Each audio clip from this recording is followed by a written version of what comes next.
Hello, dear player of games, whether as a hobby or beyond, this message is for you. Our attitude toward the medium of late has been compromised. We're becoming closed and stubborn and spoiled toward how we engage with our gaming hobby and our fellow brothers and sisters. This attitude is hurting the art form's growth and creativity, and hurting our own personal intellectual growth and creativity too. What we used to approach with intrigue, openness, and a desire to learn, we instead now approach with very limited preconceptions, trepidation, and impatience. Gaming has changed rapidly over these last decades, the fidelity and possibilities of what we can do in our games ever so quickly evolving.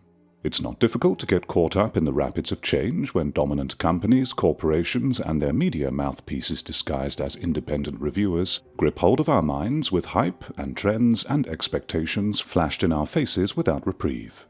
As our social attitudes veer more and more in the direction of convenience above all else no matter the cost, there are inevitable consequences for what we lose as a result. Subtle, yet nonetheless enormous consequences. I want to impart my suggestions to you for how we the players might overcome our regression in attitudes and adopt a healthier mindset for everyone involved. Not all is on our shoulders though, of course, and I will have a video accompanying this one which directly addresses game developers and highlight what they need to consider. We all have our parts to play. Everything we do, especially that which is social, is affecting to others, and so comes with the power of responsibility. This power is not to be feared, quite the contrary. Such a power is liberating and enriching and should be embraced. We should never underestimate nor forget the effect our presence has on the world around us, with even the smallest of interactions.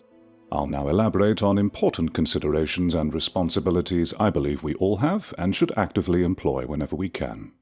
First and most crucially, before anything else can be done, we must take some time to understand the intended experience of the game put forth by its creators, and then properly respect that.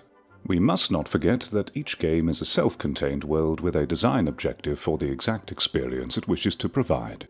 Experiences are comprised of many elements, from the notions of success and failure and their subsequent consequences. And so long as the developers have clearly conveyed their intentions to you for these experiences, be it directly from their words or through game interaction, then it is we the players who must submit to and respect that world and its rules. If the execution of these intentions within the game are poor or contradictory, then we have grounds for complaint and frustration. However, demanding a functioning as intended mechanic be changed or condemning some aspect simply because we cannot adapt to or understand it and have no patience to try and do so is the height of spoilt, closed-minded entitlement that only serves to harm and limit both yourself, others, and the medium. Again, this attitude is becoming more prevalent due to our increasing disconnection from needing to be personally dynamic and creative in life, and having more and more of the environment be shaped to our own convenience. We must consider, identify, understand, and learn to counteract the complacency this general lifestyle can have on our minds, to remain at our best for one another.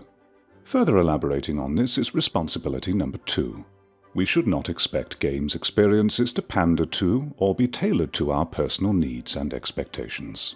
The real world does not revolve around us, we are merely participants, and just because we can create worlds, that also does not mean they should revolve around our convenience, even if we can make them do so. A world that bends to our every whim is not something we actually want. Our human nature constantly strives for challenge, followed then by mastery. It's one of our primary motivators in life. Consider why it is that we as a race insist on developing ourselves in every conceivable aspect possible at one point or another, that we can never have enough or be satisfied enough with something even if it already fulfills our needs. We always want more resources, something bigger or nicer, more efficient, for ourselves to be smarter, stronger, more competent, happier, for our games to be more detailed, more fun, more expansive, more accessible, more engaging, more immersive. We are never satisfied. This is our nature, and this is absolutely fine. We must be true to ourselves. But expecting our game experiences to compromise their intended goal and not be true to itself, solely because we lack the patience or willingness to think outside our own needs of convenience, just because we know that people can shape that world, is not conducive to the growth of our minds and the things we create. Submitting to this closed thinking is to fail yourself and everyone else involved.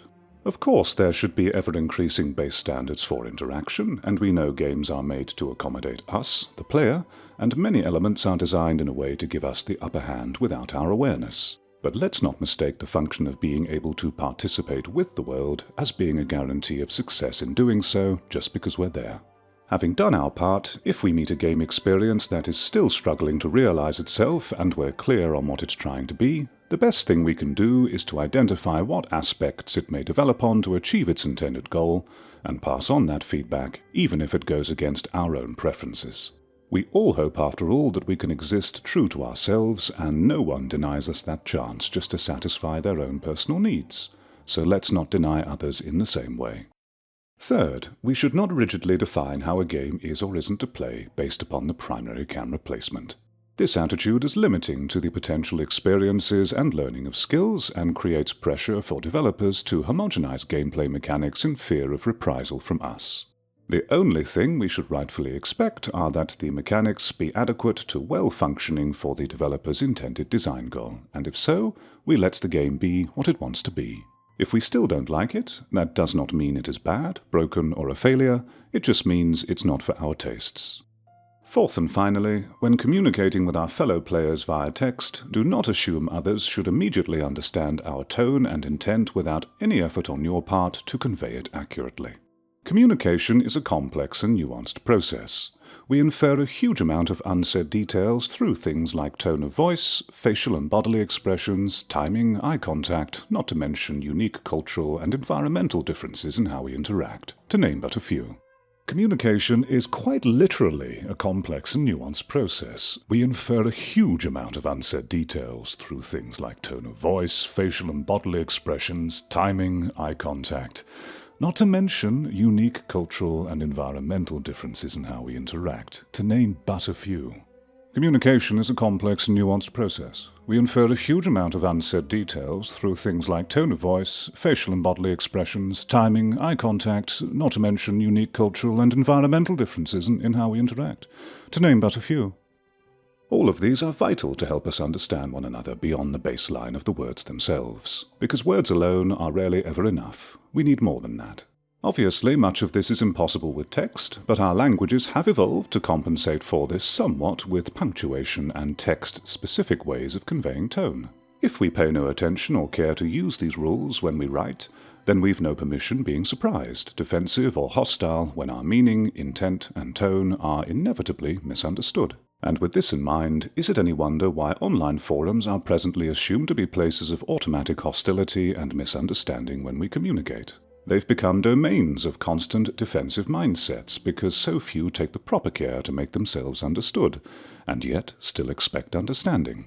When we understand just how enormous the indirect detail lost can be from our communication when using text, we may remind ourselves why it is so necessary to use more words and structure than otherwise would be needed if we could employ our other senses.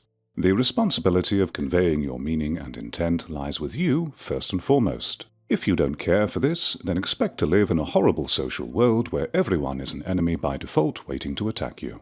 We're very emotional and social creatures, and the people we interact with and how they respond matter to us a lot. There is no need to pretend we're not human, and somehow not affected by one another. The fact we fall back on this defensive assumption in itself proves our sensitivity to one another, and fear of being emotionally hurt by others' words and perspectives. And fear of being hurt by one another's words and perspectives? And fear of being hurt by one another's words and perspectives? Oh, and fear of being hurt by one another's words and perspectives. Perhaps you remember when you were a child and how easy it was to play with literally any object within your grasp for hours on end. Your imagination created boundless possibilities and interactions for the most mundane of items, and you created a brand new world in your mind just to accommodate it. But it was a world that was still bound by rules and challenge nonetheless. We should look at gaming as an extension of that mindset, manifest into a means we may all share in together. This proper sharing with others was a missing element we could never accomplish in our younger forms, after all.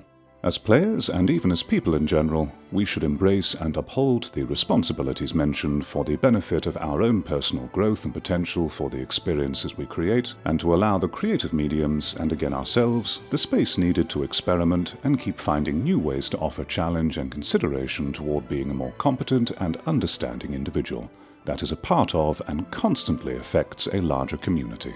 We can achieve nothing without each other. Let's not fool ourselves otherwise. You have more power, capability, and effect on the world you participate in than you may ever have realized. It will do us all well to embrace this and the responsibilities they entail.